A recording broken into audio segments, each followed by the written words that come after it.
Good afternoon students. સૌથી પહેલા જોઈએ એસે તરફ.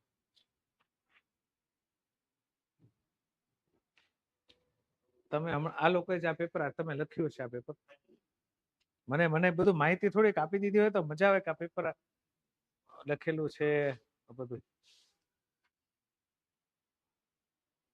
હવે તમે એમાંથી અત્યારે તમે બેઠા એટલે તમને પૂછું, તમે આમાંથી કયો એસે લખેલો? અચ્છા, ચાલો.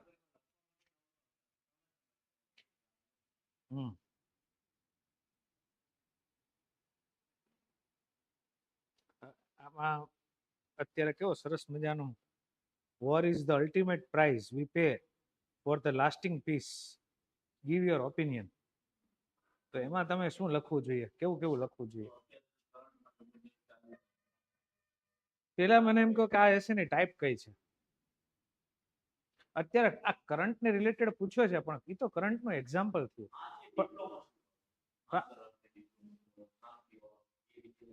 આ જે છે ને ફિલોસોફિકલ એસે કેટેગરીમાં ફિલોસોફિકલ એસે આવે. અને પેલા આની તમે ઇન્ટ્રોડક્શનમાં શું લખશો? શું સીધું શરૂ કરી દેશો આ ઓપરેશન સિંદૂર એમ? નહીં, બરોબર.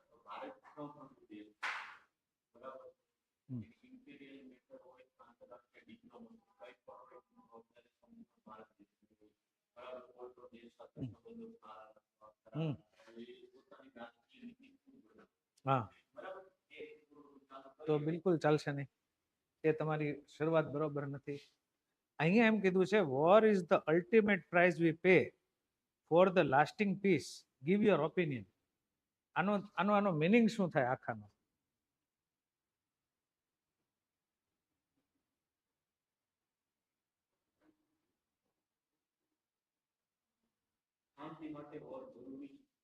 જો આનો એમ થાય તમારી પાસે છે કે war is the ultimate prize. Ultimate એટલે આખરી, અંતિમ. પ્રાઇઝ એટલે કિંમત. વી પે, ચૂકવીએ છીએ. For the lasting peace. Lasting peace એટલે કેવી? કાયમ ટકી રહેનારી શાંતિ. લાંબા સમય સુધી ટકી રહેનારી શાંતિ માટે યુદ્ધ અનિવાર્ય છે. હવે આમાં તમારે તમારો ઓપિનિયન આપવાનો છે. તો ઓપિનિયન જ્યારે તમારી પાસે માંગ્યું હોય ત્યારે તમારે જે પહેલો પેરેગ્રાફ હોય એમાં પહેલું તો તમારે ક્લિયર કરી દેવું જોઈએ કે હું આ સ્ટેટમેન્ટ સાથે એગ્રી છું કે નહીં. તો તમારે પહેલું એ જ લખવું જોઈએ જે ઇન્ટ્રોડક્ટરી પેરેગ્રાફ છે એમાં કે I am 100% agree to this statement. હું આ સ્ટેટમેન્ટ સાથે 100% સહમત થાઉં છું. પછી તરત જ હજી ઇન્ટ્રોડક્ટરી પેરેગ્રાફમાં શું લખવું જોઈએ કે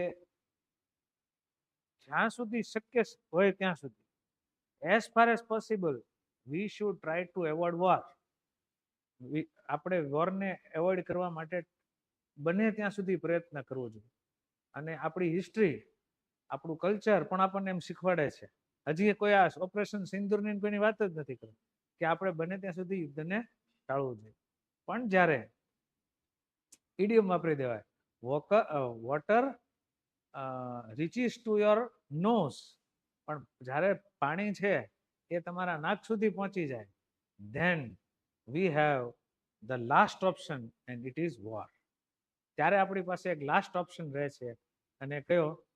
વોર. બરાબર.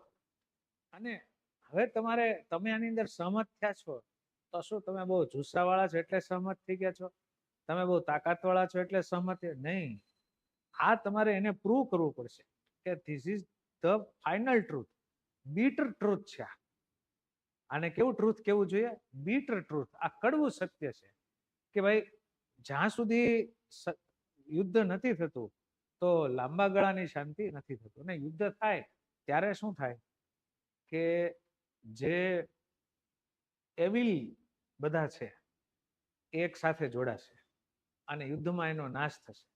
એટલે લાંબા સમય સુધી પછી નવા એવિલ એટલે ખરાબ તત્વો બધા ઊભા થાય અને પાછું સમાજમાં અશાંતિ ફેલાવે તો એ ઘણો સમય લાગે, એટલે કાયમ માટેની શાંતિ થાય. એમ આપણે જોઈ શકીએ કે ભાઈ હિસ્ટ્રીથી જોઈએ તો મહાભારતનું યુદ્ધ થયું ત્યારે પણ આ રીતે બન્યું.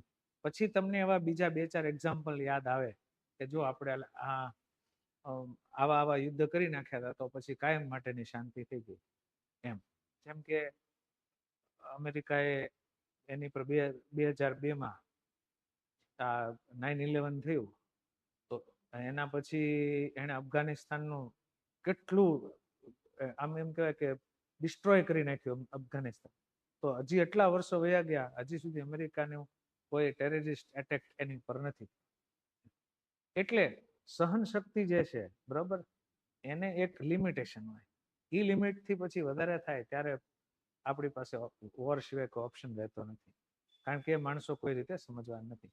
એવું તમારે આ બિગિનિંગમાં લખવું જોઈએ. અને પછી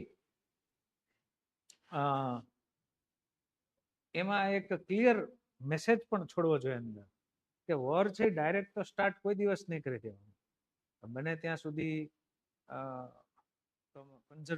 કન્વર્ઝેશન, વાતચીત, ડાયલોગ્સ, એનાથી વોરને એવોઇડ કરવાની ટ્રાય કરે. અને જો આપણે ઇન્ડિયાની વાત કરીએ પછી આપણે એમ લેવાનું, if you talk about India, તો ઇન્ડિયા શું કરે છે કે પહેલા પોતાની રીતે ટ્રાય કરે, થોડું સહન કરે, યુએન લે, યુનાઇટેડ નેશન્સને લાવે વચ્ચે, પછી સુપર પાવર જે હોય એ લોકોને વચ્ચે લાવે કે અમારે બને ત્યાં સુધી વોર નથી કરવી, અને પછી વોર કરે. અને આપણે એ પણ કહેવાનું કે આપણે તમારી પાસે એક આ ફેક્ટ્સ એમાં હોવા જોઈએ કે ટેરરિસ્ટ એટેક અને સીઝ ફાયર વાયોલેશન, એમ કે સીઝ ફાયર વાયોલેશન એક વર્ષની અંદર મોર દેન 400 હોય છે આપણે.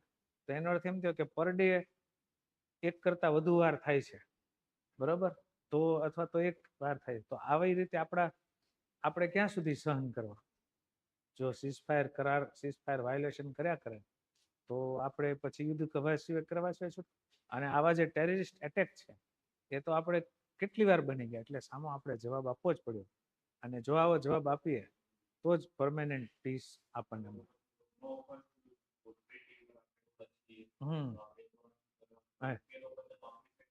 નહીં ઉચકાય, બરોબર. પ્લસ આપણે એ પણ કહેવાનું કે આ વસ્તુ છે કે એને જો આપણે યુદ્ધથી, why I am favouring war as an ultimate weapon, આખરી યુદ્ધ તરીકે, આખરી શસ્ત્ર તરીકે હું શું કામ વોરને પ્રિફર કરું છું? Because war brings peace for long time. એવું એની અંદર લખવું જોઈએ.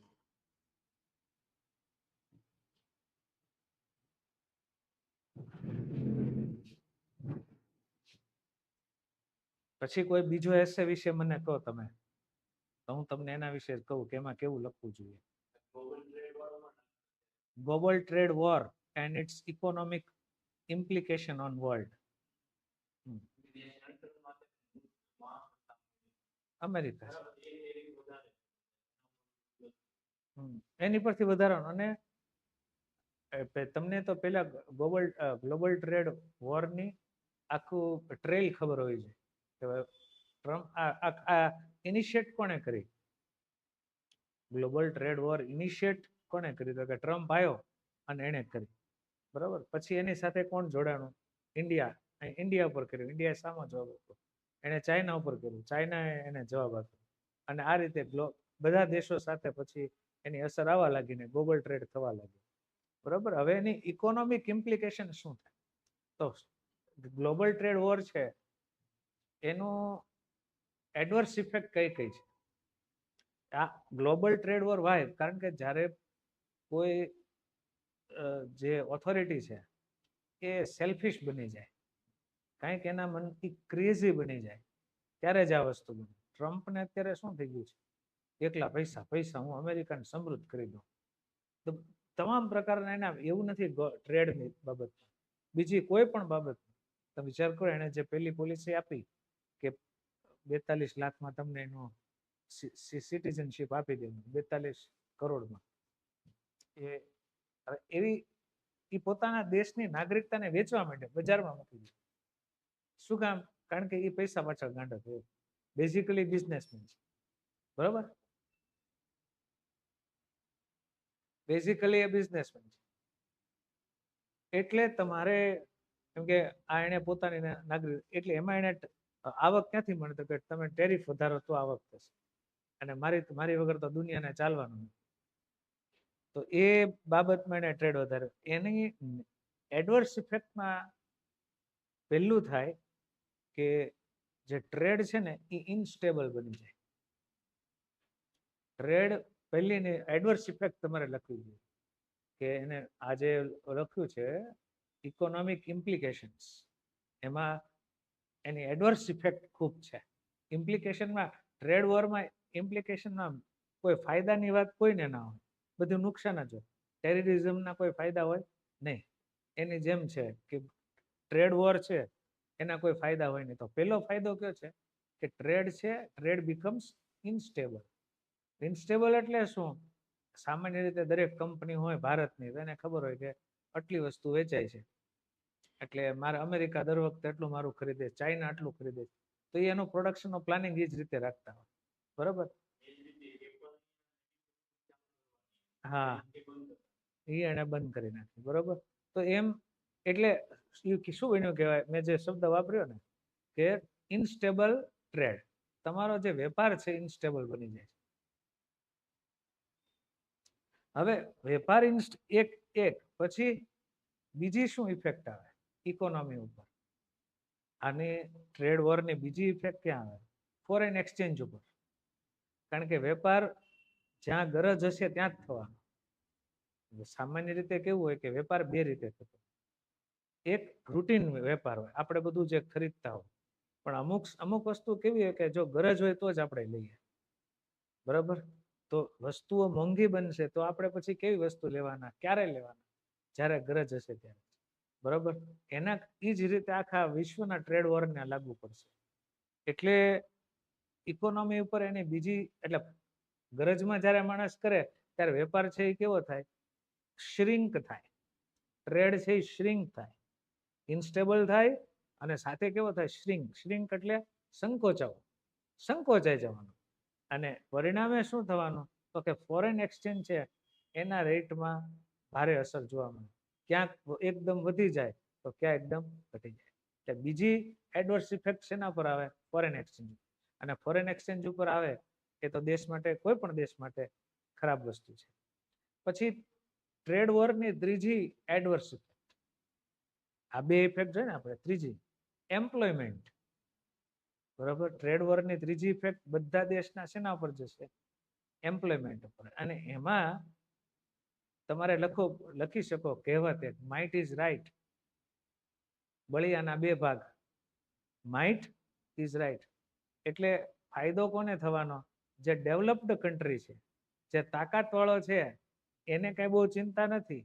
પણ આપણી જેવા દેશ છે જે ડેવલપિંગ છે, એ ડેવલપિંગ કન્ટ્રીમાં એમ્પ્લોયમેન્ટનો બહુ પ્રોબ્લેમ થઈ જાય. કારણ કે ટ્રેડ વધે, ટ્રેડ વધી, એના રેટ વધ્યા, અને એને પરિણામે ભાવનો વધારો થશે વસ્તુનો, તો માંગ ઘટવાની, માંગ ઘટશે એટલે પ્રોડક્શન ઘટાડવું પડે, એમ્પ્લોયમેન્ટ ઘટે. એ ત્રીજી ઇફેક્ટ કોના ઉપર આવે? એમ્પ્લોયમેન્ટ ઉપર આવે. અને આ ત્રણેય વસ્તુ છે એ ઇકોનોમીનો જીડીપી ઘટાડે. એટલે જીડીપી ઉપર નેગેટિવ અસર આવે. એટલે ઇકોનોમિક ઇમ્પ્લિકેશનમાં જીડીપી ડાઉન થાય ડેવલપિંગ કન્ટ્રીનો. અને ડેવલપ કન્ટ્રી છે એ પોતાની રીતે જેમ મન ફાવ્યું તેમ વર્તન કરી અને પૈસા કમાય. આ મેઇન વસ્તુ ઇમ્પ્લિકેશન્સ એના લખવા જોઈએ ટ્રેડ વોર. ઓનલાઈન વાળા કોઈ અહીંયા મેસેજ કઈ છોડતા હોય તો હું જોઈ લઉં.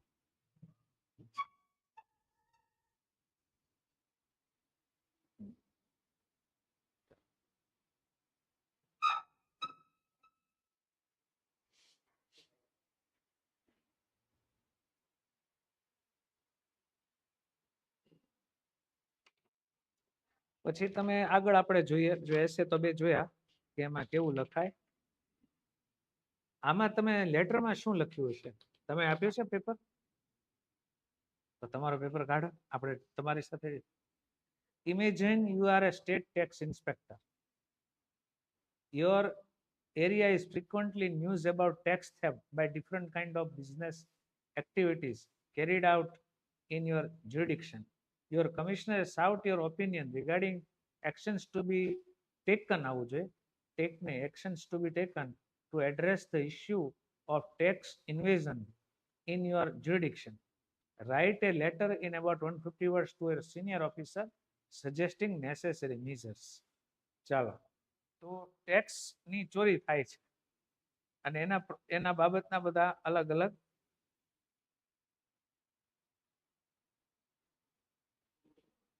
Different kind of business activities. તો હવે એના તમે શું સજેશન આપી શકો? હા.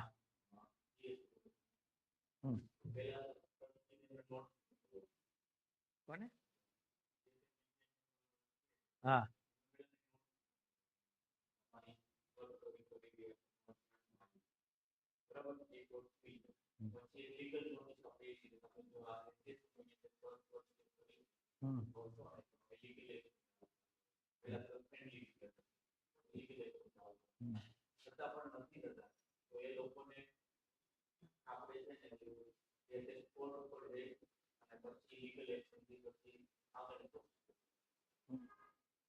હવે જુઓ, જ્યારે આમાં મેજર્સ તમારે લખવાના આવે તો તમે પેલું જે લખાયું હોય તો બહુ બેસ્ટ છે, કહી દેવાનું કે આપણે જે લોકો આવું કરે છે એને નોટિસ કરવાનું. બીજું તમે એને સરસ મજાનું સજેશન એ આપી શકો, એને જે ક્વેશ્ચન કર્યો છે ને એમાંથી છે. ક્વેશ્ચન એમ કર્યો છે various different kind of business activities. હવે દરેક બિઝનેસ એક્ટિવિટીઝમાં ટેક્સ ઇન્વેઝન, ટેક્સ થેફ્ટ કરવાની સ્ટાઇલ અલગ અલગ. જેમ કે આપણે જોઈએ હોસ્પિટલ છે અને મેડિકલ સ્ટોર છે તો એની એક સ્ટાઇલ હોય. રેસ્ટોરન્ટ છે એમના જે ટેક્સ કરચોરી થતી હોય એની બધી જે ખાવાની જે જગ્યાઓ છે એની અલગ છે. પછી સર્વિસ સેન્ટર્સ હોય કોઈ પણ પ્રકારના એની અલગ હોય. બિલ્ડર્સ હોય છે બધા, એ ટેક્સની ચોરી કરતા હોય એની સ્ટાઇલ અલગ હોય. તો તમે અહીંયા સજેશનમાં બીજું જે પેલું સજેશન તો તમે લખી નાખ્યું. બીજું કે વી have two get the information about how they carry out tax theft, the method of tax theft. આપણે પહેલા એ જ જાણવું જોઈએ ડિસ્કશન કરીને, ઠીક છે. અને પછી દરેક પ્રકારના બિઝનેસ માટે then we have to make a plan to catch them. એ લોકોને પકડવા માટે અલગ અલગ ટીમ બનાવવી પડશે કે ભાઈ આ બધા રેસ્ટોરન્ટ વાળા છે ને એ આમ કરે છે તો આ રીતે તમે 5 જણા જમવા જશો, રેડ પાડશો, પછી જોશો કે કઈ રીતે ચોરી કરે છે એને ત્યાં ઉપરાપરી 2-3 વાર જશે. અને આ પાછું આ કઈક હવા મહેલ નથી, આ રિયાલિટી છે. એ લોકો આમ જ કરતા હોય છે. એ લોકો આમ જ કરતા હોય છે. જ્યાં બહુ એનું જેમ ચોર લોકો રેકી કરે ને એમાં ઓફિસરો બધા રેકી જ કરે એમ. પછી હોસ્પિટલમાં દર્દી બનીને જાય, જોવે. આવા એકેડેમિક ઇન્સ્ટિટ્યૂટ હોય તો બધા વાહનો ગણે, કેટલા વાહનો આ એનું પાર્કિંગ છે તો ટોટલ આટલા અહીંયા વિદ્યાર્થી બેઠા છે. વાહનો ગણે, ચપ્પલ ગણે બહાર કઢાવતા હોય તો. આ બધું કરે ટેક્સ વાળા. એટલે આપણે એને એમ કહેવું જોઈએ કે ટાઈપ પ્રમાણે આપણે રેડ કરવી જોઈએ, ટાઈપ જાણવી જોઈએ કે એ કઈ રીતે ચોરી કરે છે. ત્રીજું છે કે ટેક્સ થેફ્ટમાં સૌથી વધુ ફાળો કોનો છે ખબર છે? કસ્ટમરનો. એટલે તમારે ત્રીજું સજેશન આપવું જોઈએ કસ્ટમર અવેરનેસ. કે કસ્ટમર જ એમ કે માને બિલ જોઈએ છે, બોલો કે બિલ વિના આમ તેમ તમે ભણીને વયા જશો, તમારે કઈ એમ નહીં, મને લીગલ મારે બિલ જોઈએ, મારે પહોંચ જોઈએ, મારે હું જેમો છું તમે મને બિલ આપો અને હું આ કરીશ.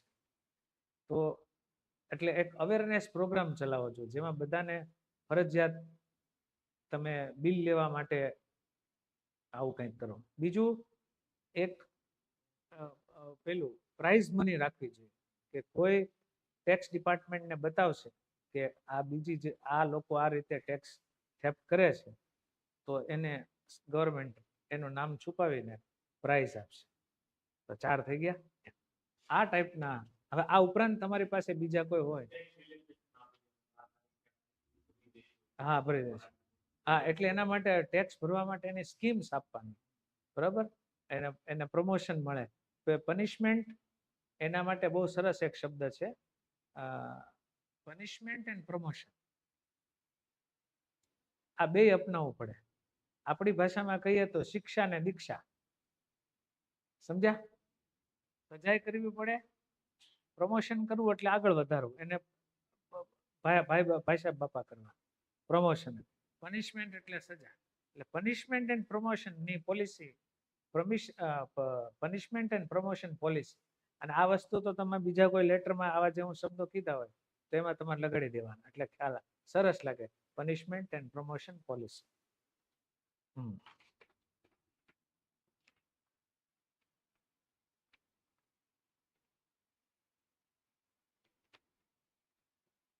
Write a report in about 200 words on your recent visit to participate in Environment Day celebration by Center for Science and Environment at Delhi.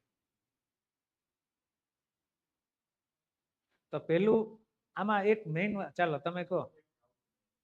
હે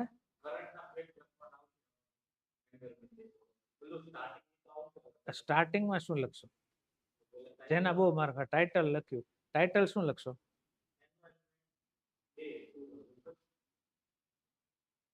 એન્વાયરમેન્ટ ડે સેલિબ્રેશન 2025. ચાલો, ઓકે. હવે એના બદલે એમ લખ્યું હોય તો કે centre of science and environment celebrates environment day. એટલે સાદા વર્તમાનકાળમાં ટાઇટલ બને ને તો બહુ સારું કહેવાય. બરાબર. પછી બીજું,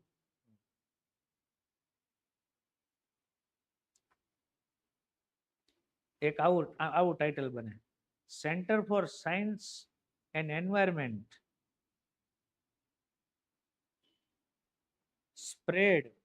spreads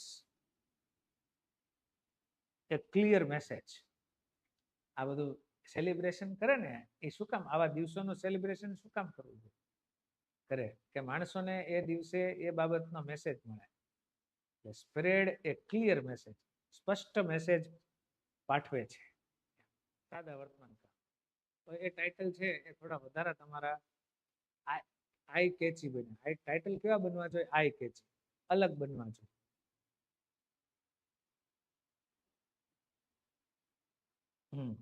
પછી તમે પહેલા પેરેગ્રાફમાં શું લખશો?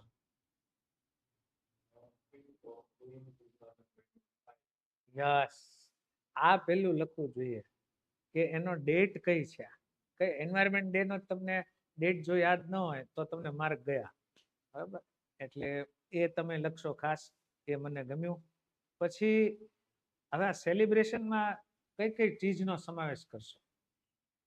તો કે ભાઈ દિલ્હીમાં છે તો આપણા એના મિનિસ્ટરને બોલાવ્યા હોય, એવું કંઈક કરવું જોઈએ. એન્વાયરમેન્ટ મિનિસ્ટર જે હતા એને બોલાવ્યા અને એને આનું ઇનોગ્રેશન કર્યું છે ઇવેન્ટનું. બરાબર, ઇનોગ્રેશનનું કર્યું તો પછી બીજી વસ્તુ સાથે એ કરવી પડે કે ઇનોગ્રેશન કઈ રીતે કર્યું. આવું બધું છે. હા, by planting by planting a tree in the compound of the center. એના કમ્પાઉન્ડમાં એક સરસ મજાનું ઝાડ વાવ્યું અને એ રીતે એનું ઓપનિંગ કર્યું. બરોબર. પછી શું માત્ર ભાષણ કરાવશો કે બીજું કઈ? નહીં, એવું આમાં રેલી છે જ નહીં એટલે કરાય જ નહીં.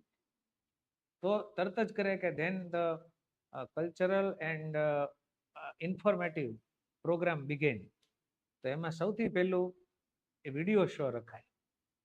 Then a video show started. The video was full of આપણી અર્થ છે કે how earth is in danger, our environment is how much polluted, આપણું એન્વાયરમેન્ટ કેટલું પોલ્યુટેડ થયું છે એની આપણી હેલ્થ ઉપર, બીજી બધી રીતે, અને અર્થનું ટેમ્પરેચર ને ગ્રીન હાઉસ ઇફેક્ટ એનું વિઝ્યુલાઇઝ કરાવ્યું માણસો. એવું સરસ મજાનું તૈયાર કર્યું હતું અને પછી એનો વિડીયો શો બતાવ્યો. કાર્યક્રમ એક પછી એક બતાવવા જોઈએ ને, એટલે એક કાર્યક્રમ તો ઉદ્ઘાટન જાવડો, પછી વિડીયો શો થી લોકોને માહિતગાર કર્યા. ચાલો, પછી બીજો કાર્યક્રમ કયો કરશું? પ્રવચન તો રાખવાનું જ છે આમનું મિનિસ્ટર, બરોબર. પણ આવું જયારે ઇનોગ્રેશન થાય ત્યારે તમારે આજના સમય પ્રમાણે ખાલી એકલું પ્રવચન કરાયું અને ગાંઠિયા કઈ જુદા પડી ગયા એમ નહીં, એ નથી ચાલતું. બરાબર હા હા, તો એ દિવસે એન્વાયરમેન્ટના બચાવ માટે તમે કીધું એ પ્રમાણે બહુ સરસ કહેવાય. એ શેમાં આપણે એડ કરશું? આ એ કોઈ બીજાની દ્વારા આ નવું કેમ્પેન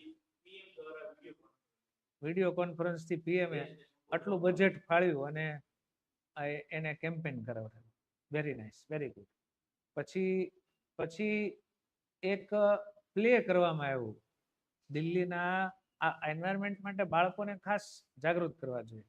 તો દિલ્હીની public school, Delhi public school છે, એના છોકરાએ એક સરસ મજાનું મેસેજ પ્લે કર્યું. પ્લે એટલે નાટક, કે જેમાં એન્વાયરમેન્ટ છે એ એનું એનું એન્વાયરમેન્ટની બચત, એન્વાયરમેન્ટનું આપણે સિક્યોરિટી, સલામતી થાય, સેફટી થાય, એ પ્રકાર બતાવતું નાટક બતાવ્યું.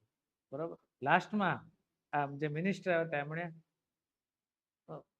લેક્ચર આપ્યું અને એમણે પણ ખૂબ આભાર માન્યો બાકીના બધાનો બોલાવ્યા એટલે. અને એમણે એમના લેક્ચરમાં પ્રોમિસ કર્યું કે આપણે બધા એક સાથે મળી અને એન્વાયરમેન્ટને બચાવશું. અને એક વેબસાઇટ એમણે લોન્ચ કરી જેમાં જે લોકો એન્વાયરમેન્ટને બચાવવા માંગતા હોય એના આઈડિયાઝ પોતે મોકલી શકે. અને પછી ખાસ એમાં એક આ મૂકવું જોઈએ, એક પેડ, એને વિનંતી કરી કે એક પેડ માં કે નામ, તમે એ જે આપણો કેમ્પેન છે એને તમે બધા વેગ આપો એમ. બરોબર. અને એના માટે ઇનામ આપવામાં આવશે. અને પછી છેલ્લે અમારા જે આના ચેરમેન હતા આ સેન્ટરના, એને આભાર વિધિ કરી. અને આ રીતે it was A grand success. તો આ રીતે તમારો જે રિપોર્ટ છે એમાં આટલી વસ્તુ આવી જવી જોઈએ. બાળકોને વચ્ચે લઈ લીધા આપણે, પેલું ડિસ્પ્લેમાં વિડીયો બતાવ્યું, બરોબર. પછી કેમ્પેન એક તમે એડ કરાવી દીધું, એ ઉદ્ઘાટન છે આના દ્વારા કરાવ્યું એ. અને લેક્ચરમાં એક પેડ માં કે નામ, તો એ વાત તો આવી જ જોઈએ પાછી.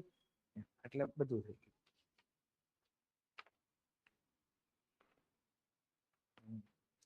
સરસ મજાનું છે કે reflect on the following picture with meaningful observation in about 150 words. હવે આ આપણે જૂનું ને નવું એમ છે ને, પછીનું નવું છે, બરોબર. પેલા આમ હતું અને આ રીતે મૂકવામાં આવતું. એટલે ફેક્ચ્યુઅલ ડેટા ને એ તમને યાદ હોવું જોઈએ કે વાય વોઝ સો બિફોર, આવું પહેલા શા માટે હતું, અને એને આગળથી પટ્ટી શા માટે કાઢી નાખી. આ જે ન્યાયની દેવી છે ને, ગોડેસ ઓફ જસ્ટિસ, એની પટ્ટી શા માટે કાઢી નાખી એમ. તો પેલા એમ માનતા હતા અંધા કાનૂન, એમ કાનૂનને માત્ર આ જ જોવા મળે છે એમ કે એવિડન્સ ખાલી સાંભળીને કરે. પણ હવેનો જે કાનૂન છે એ સાંભળે છે અને જોવે છે. શું કામ એવું થયું? કારણ કે ટેકનોલોજી. જેમ ટેકનોલોજી વધતી ગઈ એમ જે બધા કલ્પ્રિટ્સ છે, ગુનેગારો છે, એને પકડવાનું આસાન થઈ ગયું છે ટેકનોલોજીને કારણે. એમાં પછી ફોરેન્સિક લેબ બધી બની, એને કારણે સીસીટીવી કેમેરા, એને કારણે આ બધાને કારણે શું થઈ ગયું છે, હવે કાનૂન છે એ માત્ર સાંભળતો નથી, હવે એ જોવે પણ છે. એટલે આ અને એનો જો તમને ફેક્ટ યાદ હોય કે આ કઈ દિવસે આ કરવામાં આવ્યું, તો તમે હા હા અંગ્રેજો ભારતીય ન્યાય સંહિતાનું બન્યું એટલે નવા ગોડેસ આવી ગયા. બરોબર, બહુ સરસ. અને એના હાથમાં કાનૂન, હાથમાં બંધારણ, બંધારણ છે એનાથી સરસ થઈ ગયું.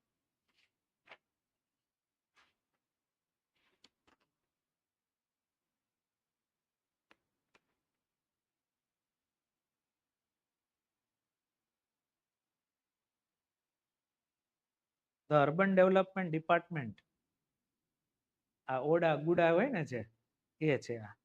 The state of the state has organized an event to celebrate 20 years of successful urban planning and development. Draft a formal inaugural speech in about 150 words to be delivered by the Honorable Chief Minister of State, who is the chief guest of the inauguration function of the event. તો સૌથી પહેલા તો chief minister આવે છે એટલે બાકીના બધાના આ જે અર્બન ડેવલપમેન્ટ છે એના અધિકારીઓ, પછી સિટીઝન્સ, પછી ગેસ્ટ, બરાબર એ બધા છે અર્બન ડેવલપમેન્ટના કેબિનેટ મિનિસ્ટર. અને કરણ હે હા હા એ જ. અને આપણું આ વર્ષ છે જે 2025 એ શહેરી વિકાસ વર્ષ અર્બન ડેવલપમેન્ટ યર તરીકે જ ઉજવવામાં આવે છે એટલે આ કાર્યક્રમ કર્યો અને એના 20 વર્ષ પણ પૂરા થયા. બરોબર. હવે એમાં મેઇનલી એમ તમારે સ્પીચમાં શું કહેવું જોઈએ? Chief minister has shown what the department has done and what is to be done by the department. ડિપાર્ટમેન્ટે અત્યારે 20 વર્ષ સુધીમાં શું કર્યું અને હવે શું કરશે, કે બે વસ્તુ આની અંદર તમારે એના પેલામાં ટૂંકમાં બતાવવી જોઈએ કે ભાઈ આપણે આવી રાજ્યમાં હવે એના માટે ફેક્ટ હોવો જોઈએ કે અર્બન ડેવલપમેન્ટ ઓથોરિટીઝ રાજ્યમાં કેટલી છે. તો ધારો કે ગુડા 1, ઓડા 2 એવી 10 જેટલી કે 15 જેટલી હશે. હે હા અને 9 એટલે એનું તમારે એમાં વિગત લખવી જ જોઈએ એટલી છે. અને એના તળે અત્યારે 20 વર્ષ સુધીમાં આશરે કેટલા કરોડ ખર્ચવામાં આવ્યા, ફેક્ટ કે ભાઈ આટલા લગભગ કરોડ ખર્ચવામાં આવ્યા અને આટલો શહેરી વિકાસ કર્યો. આવા એમાં રોડ્સ, હોસ્પિટલ, પછી હેલ્થ સેન્ટર, સ્કૂલ કે ગાર્ડન્સ, પાર્ક, બરોબર, એ જે બધી સગવડતાઓ છે એ 20 વર્ષમાં એની પાછળ આટલા કરોડ ખર્ચવામાં આવ્યા અને સરકાર હજી આટલા કરોડ ખર્ચવાના પ્લાનિંગ છે. અને ખાસ એમાં એ લોકો સસ્ટેનેબલ અર્બન ડેવલપમેન્ટ ઉપર ધ્યાન આપે. મેં વાંચેલું છે ત્યાં સુધી જે મેઇન ગોલ હવેનો છે ને એ અર્બન ડેવલપમેન્ટ છે, પણ કેવું સસ્ટેનેબલ. એના ઉપર એમણે હા અને 2047માં વિકસિત કરે. હા અને એમાં જે 2036માં આપણે ઓલિમ્પિક લાવવાની છે એને હિસાબે જે અર્બન ડેવલપમેન્ટ સ્પેશિયલ કરવું પડે એનું પણ ધ્યાન આપ્યું છે. આટલી તો હોટલ હોવી જ જોઈએ, આવા રસ્તા હોવા જોઈએ. બહુ નાનું એની ઓલિમ્પિકની એટલી બધી ડિમાન્ડ્સ હોય છે. જેમ કેમ સ્કૂલ કરવી હોય તો ગ્રાઉન્ડ હોવું જોઈએ, આટલા બાય એટલાના ક્લાસરૂમ હોવા જોઈએ, પાણીનું હોવું જોઈએ અને ટોયલેટ છોકરા છોકરીનું અલગ હોવું જોઈએ. એમ આ 2036માં ઓલિમ્પિક લાવવી હોય તો આપણે ફોર્મ ભરી દીધું છે એનું ભારતે કે અમને આપો, એનું અમને યજમાન બનાવો. પણ એની જે શરતો છે, કન્ડિશન્સ છે, રિક્વાયરમેન્ટ્સ છે એ એવી બધી બહુ પૂરી કરવી પડે એમ છે. એના ભાગરૂપે અત્યારે અમુક અર્બન ડેવલપમેન્ટ ચાલુ છે. બરોબર. તો એ તમારે ખાસ એમાં ભાર દેવો જોઈએ કે એટલે અમદાવાદ ને એવા ગાંધીનગર શહેરનો અર્બન ડેવલપમેન્ટ ચાલુ છે, મેટ્રો ટ્રેન, પછી બીઆરટી, એ બધું અર્બન ડેવલપમેન્ટની અંદર જ આવે. પછી પબ્લિક ટોયલેટ અને એ અર્બન ડેવલપમેન્ટમાં જાય. પછી સ્વચ્છ ભારત અભિયાન એ અર્બન ડેવલપમેન્ટનો ભાગ બને કે એમ એનું પણ ધ્યાનમાં રાખ્યું છે. એટલે આવું બધું એટલું કર્યું છે ને હજી એટલું કરશે. એ મેઇન તમે બે વસ્તુ લખો ને સ્પીચમાં ચીફ મિનિસ્ટર દ્વારા એટલે તમને ઘણા બધા 10માંથી 7 માર્ક મળી જાય કે આટલું કર્યું છે ને આવું કરશે. એમાં આ વિગતો લઈ લેવાની. અને સસ્ટેનેબલ ડેવલપમેન્ટ એ જ હવે અર્બન ડેવલપમેન્ટ ગણાય છે. સસ્ટેનેબલ ન હોય તો એ કાંઈ કશું કામ નથી. પોલ્યુશન ન થવું જોઈએ. જેમ કે અમદાવાદ, સુરત, એ બધામાં જે કન્સ્ટ્રક્શન સાઇટ્સ છે એનો એટલા બધા કડક નિયમો બનાવ્યા છે કે દિલ્હી જેવું આપણે ન થવું જોઈએ. દિલ્હીમાં કન્સ્ટ્રક્શન ચાલુ હોય તો પ્રદૂષણ પ્રદૂષણ. તો આપણે કેવું કરાવ્યું છે કે અમુક વસ્તુ સાઇટ ઉપર નહીં બનાવવાની, ક્યાંક બહાર બીજે બનાવવાની, અહીંયા લાવવાની એના ટ્રકમાં, અને પછી અહીંયા સીધું કન્સ્ટ્રક્શન કરીને ખોદકામ જે અમુક રાતના ભાગમાં જ કરવાનું. આવા બધા નિયમો કર્યા છે. એના ટ્રક જે છે ધૂળના ને બધા માટીના રેતી એ બધી રાતના આવે ટ્રક, દિવસના ભાગમાં નહીં કરવાનું. તો આ સસ્ટેનેબલ ડેવલપમેન્ટ. આ હું તમને અમુક થોડુંક મને માહિતી હતી, કારણ કે આમાંનો એક એસે મેં બનાવ્યો છે, એક હશે જોજો, અર્બન ડેવલપમેન્ટ. જો પેરેલલ જોવો હોય તો જોઈ લઈએ. મેં મસ્ત એસે તમને બનાવી આપ્યો છે.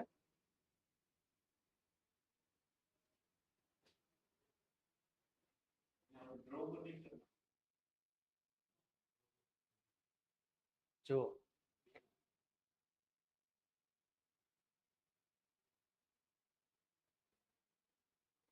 અને મારા પેલા પ્રમાણે હું હંમેશા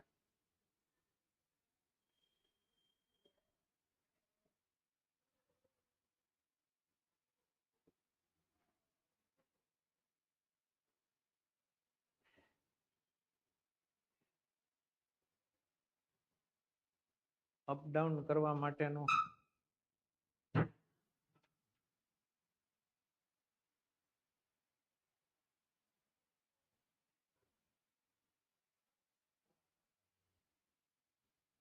તમે તો અહીંયા નજીકમાં છો તો હું આ રીતે કરી દઉં.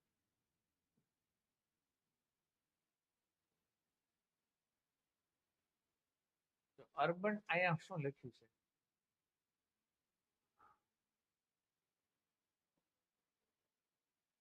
અર્બન ડેવલપમેન્ટ યર 2025 આખો એસે છે. New directions and challenges. શહેરી વિકાસ વર્ષ 2025, નવી દિશાઓ અને પડકાર. પછી આ પહેલો પેરેગ્રાફ એનું ગુજરાતી, બીજો પેરેગ્રાફ એનું ગુજરાતી. એટલે તમને ગુજરાતીમાં પૂછાશે તોય વાંધો નહીં, આવા આવશે.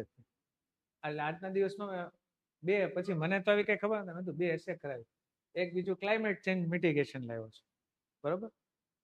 તો in 2025 Gujarat has declared the year as the urban development year, underscoring its commitment to transforming urban landscapes through sustainable infrastructure. આ શહેરી વિકાસ વર્ષનું પહેલું જ કામ, શબ્દ જ ત્યાંથી શરૂઆત થાય છે, sustainable. Technological integration and inclusive growth with a 40% increase in the urban development project totaling 30,325 crore. આ વખતે ગુજરાતે જે 2025માં જે ટોટલ બજેટ કેટલું આપ્યું? 30,325 કરોડનું બજેટ આપ્યું છે, બરાબર. The state government in collaboration with central initiative like the Smart Cities Mission and Amrut, Atal Mission for Rejuvenation and Urban Transformation, એક અમૃત છે અને સ્માર્ટ સિટી, આ બે પ્રોજેક્ટના અંતર્ગત અમુક પૈસો કેન્દ્ર સરકાર આપે, અમુક પૈસો રાજ્ય સરકાર આપે, એમ કરીને શહેરી વિકાસ વર્ષ 2025. તમને શહેરી વિકાસ વર્ષ 2025 નું હવે રીઝન ફોર ધ ડિક્લેરેશન, આવું ખજવાળ શું કામ ઉપડી ભૂપાભાઈને કે ભાઈ મારે 2025 નું વર્ષનું શહેરી વિકાસ વર્ષ ઉજવું? એ અહીંયા બહુ મસ્ત સમજાવ્યું છે કે ભાઈ આના કારણે Gujarat declared 2025 as the urban development year to align with the national vision of developed India by 2047. Align with, આ મસ્ત મજાનો તમે ફ્રેઝલ વર્બ વાપરી શકો. Align with એટલે ની સાથે સમાંતરમાં આવવું, ની સાથે સમતોલનમાં આવવું, કે આપણે જે વિઝન કર્યું છે 2047માં ડેવલપ થવાનું, એન્ડ સક્સેસફુલી હોસ્ટિંગ. બીજું કારણ કયું છે? એક તો 2047માં વિકસિત થવાનું, પણ એક નથી, બીજું successfully hosting the 2036 Olympics which is going to held in Gujarat. આ બે કારણ છે એટલે શહેરી વિકાસ વર્ષ આ 2025. Gujarat as one of India's most urbanized and economically progressive states plays a crucial role in this transformation. આ બે વસ્તુ કરવામાં ગુજરાતનો તો, ગુજરાત તો પેટ છે, પેટ. આ ભારતનું પેટ, આમ ગુજરાત આવે ને બહાર, સમજ્યા? ગુજરાત ઘણા લોકો એમ કલ્પના કરે છે કે ઈ બેડું તેર્યું હોય ને, આમ હાંડો હોય ને કેડ ઉપર સ્ત્રીનો, ઈ હાંડો છે આપણે ગુજરાત. એટલે Gujarat's declaration holds immense significance, especially in the light of the persistent pollution crisis in Delhi. આજે દિલ્હીમાં સતત પ્રદૂષણ થઈ રહ્યું છે. એ જો પહેલેથી આવા ત્યાં શહેરી વિકાસ વર્ષ ઉજવ્યા અને પહેલેથી ધ્યાન રાખ્યું હોત તો આ પ્રશ્ન ના આવે. બરાબર? We serve as a cautionary tale for the unchecked urbanization. Unchecked urbanization ને ત્યાં કેવું અટકાવ્યા વિનાનું, આપણે એમ કે ને કે શરીરનું વજન વધવા જ દીધું, ક્યારે વિચાર્યું જ નહીં કે હવે શું થશે. આમ દિલ્હીનું મુંબઈમાં બંનેમાં એવું થયું છે. એકલું ચારે બાજુથી મોટું થતું જાય, વસ્તી વધતી જાય, બધી દેશની વસ્તી ચારે બાજુથી ઠલવાતી જાય, પણ હવે આના બીજા પ્રશ્નો જે પોલ્યુશન ના આવે એ વિચાર્યા જ નહીં. આજે લેવલ એટલું ડેન્જર થઈ ગયું છે કે માણસોને ઘરમાં રહેવું પડે, સ્કૂલમાં રજા રાખવી પડે, એવું થઈ ગયું છે. પણ આપણે લગભગ મને જ્યાં સુધી લાગે છે ને ત્યાં સુધી ગુજરાતમાં એમ નહીં થાય. કારણ કે ગુજરાતમાં પહેલું કે ઊંચા માળની બિલ્ડિંગોની મંજૂરી બહુ ઓછી છે. તમે મુંબઈમાં 100 માળની બિલ્ડિંગ તો કેટલી મળે, તમને દિલ્હીમાં કેટલી બધી મળે. જ્યારે આપણે અહીંયા કેવું છે, એ 22-25 માળ ગણાય. એટલે જેમ ઓછા માળે બિલ્ડિંગ એમ વસ્તી આમ ફેલાય, એક જગ્યાએ સેન્ટરમાં ના આવે, એટલે પોલ્યુશન એ રીતે ઘટે. ઉપરાંત બીજું, અમુક આપણે અહીંના જે કાનૂન છે, મકાન ચણવાના કાનૂન, જગ્યા છોડવી પડે એટલે છોડવી જ પડે, એ બહુ છે. એટલે અમુક તો જગ્યા છોડે જ તેમ. આપણે કેમ અહીંયા અમુક 2 બિલ્ડિંગ વચ્ચે જગ્યા છોડી હોય, એની બાજુ 6 ફૂટ હોય, 6 ફૂટ આજપડી બાજુ હોય તો વચ્ચે 12 ફૂટની જગ્યા છોડી, એ બધું. Gujarat focus on green energy. બીજું આપણે ગ્રીન એનર્જી પર ફોકસ કરીએ. Digital governance. ગવર્નન્સમાં આપણો ડિજિટલ ગવર્નન્સ થઈ ગયું એટલે કેટલું બધું આપણો બચાવ થાય. And resilient infrastructure presents a sustainable alternative, ensuring economic growth does not come at the cost of environmental degradation. Environmental degradation થાય અને ઇકોનોમિકલ ગ્રોથ થાય એવું નથી જોતું, એવું નથી. બરાબર? રેઝિલિયન્ટ ઇન્ફ્રાસ્ટ્રક્ચર એટલે એને કેવું કીધું છે કે આ સ્થિતિસ્થાપકતાની વાત કરે છે. અને આ સ્થિતિસ્થાપક અડીખમ માળખા પર ગુજરાતનું ધ્યાન એક ટકાઉ વિકલ્પ રજૂ કરે. એટલે શું કે સ્થિતિસ્થાપક એટલે શું, મૂળ સ્થિતિમાં પાછો આવી જાય. કે માણસો વધ્યા, પ્રદૂષણ વધ્યું, તો વળી પાછી એવી યોજનાઓ આવે કે મૂળ પાછી સ્થિતિ હતી એવી ને એવી ને. એટલે શહેરનો લાભે મળે, શહેરીકરણનો લાભે મળે, પણ એના ગેરલાભો જે છે, પ્રદૂષણ છે, એવું મળે. તો આખો એસે ઓનલાઈન વાળા પણ તમે જોજો, આ બધો મસ્ત મજાનો આખું વાંચી જવાનું તમારે. એમાંથી તમે, હું એક હંમેશા કહું કે તમે 100 એસે તૈયાર કરો તો તમને પૂછાય 101માં. આ મારો નિયમ છે, કે કહું છું, મારું સૂત્ર છે. તો 100 એસે શું કામ તૈયાર કરવા? તો કે પછી તમે 101મો છે ને એમાં થોડુંક 5મા નંબરના એસે નું હોય, થોડુંક 20મા નંબરનું હોય, થોડુંક 75મા નંબરનું હોય, થોડું 98મા નંબર, એમ ભેગો થઈને તમારો 101મો એસે લખાય.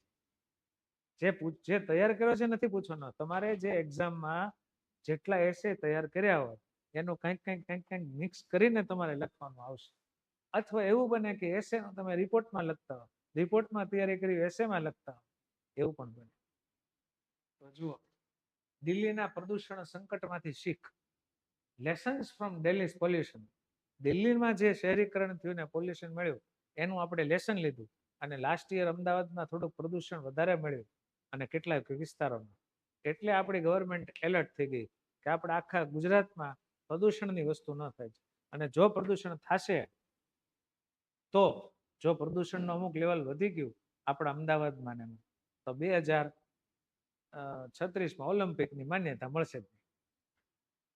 કારણ કે એના અમુક એને ખેલાડીઓને રમવા માટે પ્રદૂષણનું લેવલ અમુક નીચું હોય તો જ તમે એ ગેમ તો જ રમી શકાય, નહીતર એના ફેર રિઝલ્ટ ના મળે. એટલે એ લોકોએ એના AQI ના ધોરણો આપેલા હોય કે ભાઈ સ્વિમિંગ કરતા હોય એ જગ્યાએ એક્યુઆઈ મિનિમમ આટલાથી જ નીચો હોવો જ જોઈએ, આટલાથી ઉપર જાય તો એ ત્યાં ગેમ જ ન રમાય. એટલે ઓલિમ્પિક વાળા બધા આવશે એ બધું લઈને અહીંયા ધામા નાખશે એકાદી અમદાવાદની હોટલમાં, અને પછી એ બધું ચેક કરશે એના મશીનોને લઈને, પર્યાવરણ ચેક કરશે, રસ્તાના માપ, સલામતી. તમને એ વાંચો ને તો તમે પાગલ થઈ જાઓ કે આપણે એમ ઘડીક વાર એમ કહી દઈએ કે તો અમારે નથી જોતી ઓલિમ્પિક જવા. એટલી બધી એની ચકાસણી કરે છે. પાણીની સ્વચ્છતા, રહેવા વાળા જે ખેલાડીઓ છે, અધિકારીઓ છે, એનું મકાન કેવું હશે, ક્યાં રહેશે, એના ટોયલેટ કેવા હશે, બધું જ A to Z ચેક કરે. એ હોય તો જ ઓલિમ્પિક રમાડશે. ઓલિમ્પિક આપણે ત્યાં રમાડવી એ સહેલી વાત નથી. હજી આપણે અરજી જ કરી છે. આમાં આપણી સરકારને બધાય મેં અહીંયા લખ્યું છે કે 2017 એક આપણી પોઝિટિવ એટીટ્યુડ છે કે ના આપણને મળી જ જશે, પણ હજી યસ નથી આવી ગયું. સમજ્યા? હવે એના પરથી આ છે કી અર્બન ડેવલપમેન્ટ પ્રોજેક્ટ્સ. પેલું તમે જો કે અર્બન ડેવલપમેન્ટ એટલે શું, પછી ખજવાળ શું કામ ઉપડી ભૂપાભાઈને કે આ કરવું છે, એના કારણો, પછી દિલ્હીમાંથી આપણે શું શીખ્યા એ, અને પછી હવે અત્યારે આ વિકાસના પ્રોજેક્ટમાં ક્યાં ક્યાં કામ થાય છે. સ્માર્ટ સિટી મિશન પ્રોગ્રેસ, એમાં અમદાવાદ, સુરત, વડોદરા, રાજકોટ, ગાંધીનગર અને દાહોદ.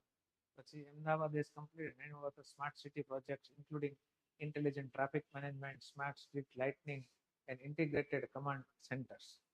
આ બધું એ બધું મેં તમને એમાં લખી દીધું છે કે આટલા આપણે કામ કર્યા. પાછા ગુજરાતીમાં તો આવે છો. Transportation and metro rail expansion. અમુક કામ તમે માગ્યા વિના થાય ને ત્યારે કારણ સમજવું કે આમાં કંઈક લોચો છે.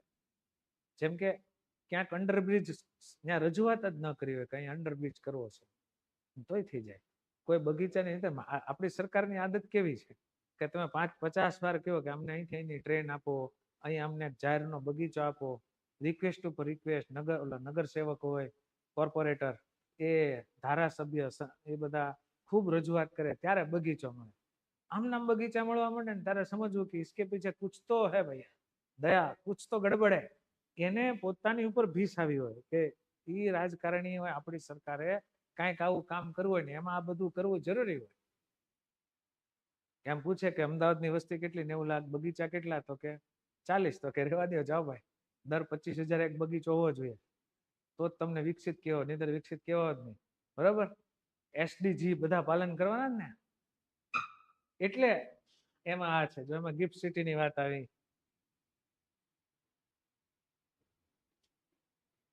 પછી આવાસ યોજના, કોઈ પેલી ઝૂંપડપટ્ટીની ન હોય. ટ્રમ્પ આવ્યો ને બીજા બધા આવ્યા હતા ને ત્યારે મોટેરામાં ઝૂંપડપટ્ટી છે એ બધું ઢાંકી દે. પછી નવીનીકરણ ઉર્જાને ગુજરાતનું green urban mission, renewable energy અને ગુજરાત ગ્રીન અર્બન મિશન, આ બધું આની અંદર આવે છે. થોડાક ડેટાને મેં પિક્ચર પણ આપ્યા છે. એસેની સાથે સાથે તમે આટલું વાંચી જાઓ એટલે આને લગતું કાંઈ પૂછાશે તો તમે આમ ડેફિનેટલી મસ્ત લખી શકશો. બહુ મોટું નથી કારણ કે આ તો 2 વાર એકને કેસે લખાણો ને, એકવાર ગુજરાતીમાં ને એકવાર ઇંગ્લિશમાં. કન્ક્લુઝન સરસ મજાનું લખી દીધું છે. બરોબર? આ કન્ક્લુઝન, ઇન્ટ્રોડક્શન થી વાય, શું કામ, એમાં કયા કામ કર્યા, કેટલું રોકાણ, બરોબર, એ બધું કરી અને આખો એસે આ તમને આપવામાં આવશે. કહી દેવું નહીતર કે આ સર PDF મોકલાવો. અને એટલે શહેરીકરણની જે વાત છે, વર્ષ 2025 નું શહેરીકરણ, એનું તમે આ બધી વસ્તુ આમાં તમને મળી ગઈ. તમારે ચારે બાજુથી એકઠું કરવા જવું નહીં પડે. અને 2 લેંગ્વેજમાં મળી ગયું, ઇંગ્લિશમાં અને ગુજરાતી. એવી રીતે આ છે. હમણાં આપણું ગયું દિવસ ગયો ને, વિશ્વ પર્યાવરણ દિવસ, બરાબર? તો climate change mitigation strategies and challenges. Introduction. Climate change stands as one of the most urgent global challenges of the 21st century, with devastating consequences for ecosystem, economy and human health. Climate change છે એ આપણી ecosystem ઉપર અસર કરે છે, આપણા અર્થતંત્ર ઉપર અસર કરે છે, અને માનવીય હિયર મિટિગેશન, અહીંયા હિયર એમ લખવું જોઈએ, કોહેસિવ ડિવાઇસીસ, કનેક્ટિવ, લિંકર. અહીં મિટિગેશન નો અર્થ શું છે? refers to efforts to reduce or prevent the emission of greenhouse gases, GHGs એનો શોર્ટ ફોર્મ છે, greenhouse gases, from human activities such as fossil fuel combustion, deforestation and industrial process in order to limit global warming. પછી આખું તમને સરસ મજાનો પહેલા introduction, પછી આપણે મિટિગેશન માં શું કરીએ છીએ. અત્યારે સરકાર ટુ મિટિગેટ કરવું એટલે શું? કોઈ વસ્તુની ખરાબ અસરને ઓછી કરવી, એને મિટિગેટ કહેવાય. પોલ્યુશન એન્વાયરમેન્ટ મિટિગેશન એટલે શું? તો કે એન્વાયરમેન્ટમાં જે ખરાબો મિક્સ થતો જાય છે, ઓલા GHGs બધા ગેસ